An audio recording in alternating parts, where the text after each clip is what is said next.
Mir I am sorry رات کے 2 بجے وہ دونوں گھر لوٹے۔ میر نے پورے فنکشن کے دوران اس سے بات نہیں کی۔ ثانی سے اس کی ناراضگی برداشت نہیں ہو رہی تھی۔ آخر وہ کب اس سے ناراض ہے؟ کبھی میر نے اونچی آواز میں اس سے بات نہیں کی۔ وہ چاہتی تھی میر اسے ڈانٹے شکوا کرے، لیکن میر نے تو چپ رہنے کا کفل اپنایا ہوا تھا جو ثانی کو بے چین کر رہا تھا۔ وہ تیزی سے اندر جاتے میر کے پیچھے اپنا بھاری فراق سنبھال کے چل رہی تھی کہ یکدم میر کے رکنے سے وہ اس کی پشت سے ٹکرایا۔ تم ٹھیک ہو؟ اسے شانوں سے پکڑتا پوچھا تھا جی وہ گھبرائی ہوئی تھی۔ نہایت دھیمے لہجے میں بولی، تم اوپر جو، میں آ رہا ہوں۔ اور سنو، پریشان مت ہونا، میں ناراض نہیں۔ میر نے اس کا گال تھپا کر کہا۔ اپنا بھاری فراق سنبھالتی اوپر آگی۔ اب وہ پرسکون تھی کہ کم از کم میر اسے بے نیازی نہیں برتے گا۔ کیا کہے ہو شاہزر؟ ملتے ہی نہیں؟ اس کے روم میں روشنی دیکھ کر میر نے ثانی کو جلدی روم میں بھیج دیا تاکہ وہ اسے بات کر سکے۔ سرد محل کی دیوار جو ان کے بیچ ہے وہ اسے گرا سکے۔ ان دونوں کا کم ایک سامنا ہوتا یا شاہزر اسے دیکھتے ہی راستہ بدل دیتا۔ میر اس سے ہر رویے کی امید رکھتا ہے۔ شاہزر نے ناگواری سے میر کو دیکھا جو اس کے بیڈ پہ قبضہ کر چکا تھا۔ بقوڑِ طلحہ اس کے لہجے میں بیزاریت تھی جسے میر نے محسوس کیا۔ شاہزر اس وقت لیپ ٹاپ پہ کوئی کام کر رہا تھا۔ فائلز اس کے ٹیبل پہ بکھری ہوئی تھی۔ کافی بزی رہنے لگے ہو؟ میر نے بات کرنے کی غرض سے ایک اور موضوع چھیڑا۔ تمہاری طرح وہ تمہاری پہ شاکڈ ہوا۔ شاہزر کبھی اسے اس طرح مخاطب نہیں کرتا۔ پہلے آپ کہا کرتے تھے۔ وہ کہے بغیر نہ رہ سکا۔ وہ مقام تو گنوا چکے ہو۔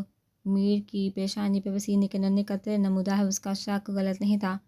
شاہزر تم بدگمان ہو۔ میر نے صفائی پیش کی، پھر دور کر دے یہ بدگمانی۔ وہ لاجواب ہو گیا، لیکن وہ کبھی اسے عنایت کے بارے میں نہیں بتا سکتا۔ اس میں حیا کا کیا قصور؟ وہ اس کے روبرو کھڑا ہو گیا۔ آپ ہی کا کیا قصور تھا؟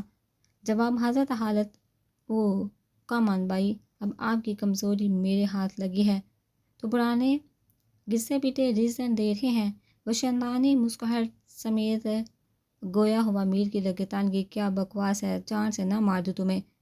وہ شاہزر کا کالر پکڑتے چیخ پڑا۔ بیوہ کریں گے اپنی بہن کو؟ وہ مسلسل اس کی کمزوری پہ وار کر رہا تھا۔ شاہزر ایسا نہ ہو کہ بدگمانی کا طویل سفر طے کرنے کے بعد تمہیں احساس ہو کہ جب پیچھے دیکھو تو سب تباہ ہو چکا ہو۔ ہاں ہاں ہاں، کبھی ہم بھی بے بس عذاب ہیں۔ بہت تکلیف ہوتی انہیں، مجھے بھی ہوئی تھی جب میری بہن تمہارے نام دلہن بن کے بیٹھی تھی۔ تم کمزور انسان آخر وقت میں اپنی محبت سے نکاح کر کے اسے کیسے بھول جاؤ میرے باپ کا جو تھا، میری بہن کے آنسو۔ وہ لوگوں کی طرح بڑی نظریں، کچھ نہیں بول سکتا، کچھ بھی نہیں۔ وہ چبا چبا کے ایک لفظ کہتا، اسے بہت کچھ باور کروا چکا تھا۔ میر کے لیے یہاں رکنا مناسب نہ تھا۔ شاہزر کی آواز اتنی تیز ضرور تھی کہ سوئے نفوس کو اٹھا سکے۔ اذلان نے پھر نور سے حیا کے متعلق کوئی بات نہیں کی۔ وہ آفس میں بزی رہنے کے باوجود حیا کے لیے جلدی آ جاتا۔ وہ اسے لاپرواہ تھی، لیکن کبھی کبھی اس کے لیے ناشتہ بنا دیتی، کپڑے پریس کر کے ملازمہ کے ساتھ بھجوا دیتی۔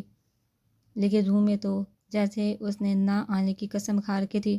اسی دوران اسما ایک ہفتے آ کر اس کے پاس رکی تھی۔ تب نور نے حیا کو اپنے پاس رکھا تھا۔ ابھی اذان کا گاؤں جانے کا ارادہ نہیں تھا۔ اس نے اسما کے ذریعے اعظم شاہ کو پیغام بھیجا تھا۔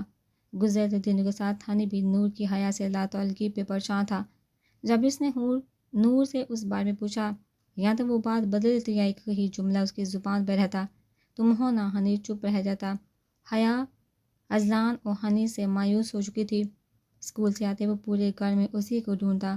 زیادہ وقت اس کا حیا کے ساتھ گزرتا۔ اس کے کام بھی وہ خود ہی کرتا، چاہے وہ اس کا فیڈر بنانا ہو، کپڑے چینج کرنا۔ اماں نے اسے سب سمجھایا تھا۔ امان ہر ہفتے ان سے ملنے آتا، اپنا خالی گھر اسے کاٹنے کو دوڑتا۔ امان چاہتا تھا وہ ان کے ساتھ ہے، جبکہ اذلان اس گاؤں کا سایہ تک حیا پہ پڑنے نہیں دینا چاہتا تھا۔ تبھی وہ کسی نہ کسی بہانے اعظم شاہ کو ٹالتا رہتا۔ ان دنوں ویسے بھی وہ لاہور جانے کی تیاری میں تھا۔ اس دفعہ امان اپنے ساتھ بی بی جان کو بلایا تھا۔ جو نور کی حرکت ایک آگ بگولا ہو گئی، لیکن اتنی لمبی تقریر کا بھی اس پہ کوئی اثر نہ ہوا۔ اس کا رویہ ویسے ہی تھا، جو ہر وقت نور کے رویے سے پریشان رہنے لگا تھا۔ آج ایک امید اس کے دل میں جاگی تھی، مانوس سی خوشبو اس کے آس پاس ہی۔ وہ نیند میں اسے محسوس کر رہا تھا۔ ہوا کے سرد جھونکے نے اس کے آنچل کو لہرایا تو وہ اٹھتا ہوا کروٹ لیٹے اذان کے نیچے دب گیا۔ اذان نے مندی مندی آنکھیں کھولی تو وہ اس کے ہاتھوں پہ، چہرے پہ، اس کے سرخ پیروں پہ اپنے ہونٹ رکھ رہی تھی۔ حیا نیند میں تھوڑا سا کسمسائی تو نور اس کے اٹھنے کے ڈر سے فوراً اسے دور ہوئی۔ نظر اپنے کندھے پہ کہ جہاں اب دوپٹہ نہیں تھا، وہ اذان کے نیچے دبا تھا۔ وہ دبے پاؤں اس کے قریب آئی۔ شش و پن میں مبتلا کر سوچتی تھی کہ وہ دوپٹہ لے یا نہیں۔ اگر نہ لیتی تو اذان ضرور یہ سمجھتا وہ اس کے سامنے کمزور پڑ گئی۔ نور نے دھیرے سے دوپٹہ کھینچا، اسی وقت اذان نے دوسری سائڈ کروا لی۔ نور جلدی سے دوپٹہ نکال کے کمرے سے نکل گئی۔ اذان اس کی خوشبو کو محسوس کرتا نیند کی وادیوں میں اتر گیا۔